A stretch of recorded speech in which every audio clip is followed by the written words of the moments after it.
के अनेक प्रकारों का वर्णन करते हैं और कहते हैं कि पहला कारण भगवान के जन्म का कि जय विजय भगवान विष्णु के द्वारपाल थे। एक बार सनकादिक मुनि भगवान से मिलने गए तो जय विजय ने उन्हें रोक दिया कि अभी आप अंदर नहीं जा सकते, भगवान अपने किसी विशेष कार्य में व्यस्त है। तब सनकादिक मुनियों ने क्रोध में आकर और जय विजय को श्राप दे दिया और कहा कि तुमने हमको रोक दिया, भगवान से मिलने नहीं दिया, हम तुम्हें श्राप देते हैं, तुम 3 जन्म तक राक्षस हो जाओगे। और उस श्राप के प्रभाव से जय और विजय दोनों राक्षस हुए। पहले जन्म में रावण और कुंभकर्ण हुए, दूसरे में कंस और शिशुपाल हुए, तीसरे में हिरण्याकश्यप और हिरण्याक्ष हुए। ये भगवान के जन्म का पहला कारण है। दूसरा कारण वृंदा ने श्राप दिया। वृंदा के श्राप के कारण भगवान का जन्म हुआ। तीसरा कारण नारद जी का श्राप। एक बार नारद जी को मोह हो गया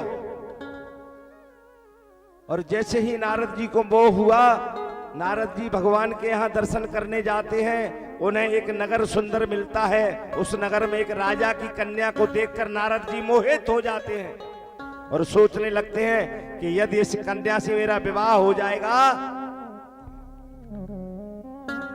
तो मैं प्रसन्न हो जाऊंगा। और जाकर भगवान से प्रार्थना करने लगते हैं कि प्रभु, एक राजा ने अपनी कन्या का स्वयंवर किया हुआ है, यदि आप अपने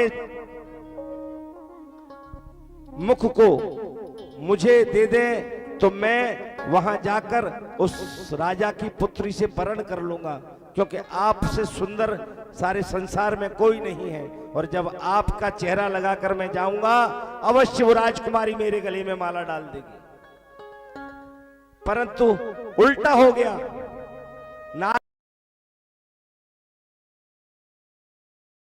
नारद जी ने भगवान का मुंह मांगा और भगवान ने नारद जी को बंदर का मुंह लगा दिया।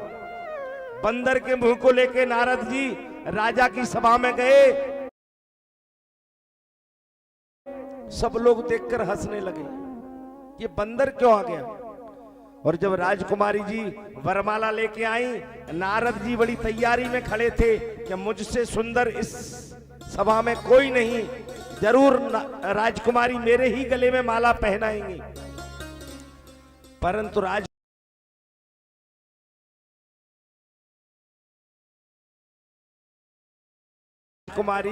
नारद जी की तरफ देखा तक नहीं और आगे बढ़ गई और जाकर जो भगवान स्वयं राजकुमार बनकर उसी लाइन में खड़े थे,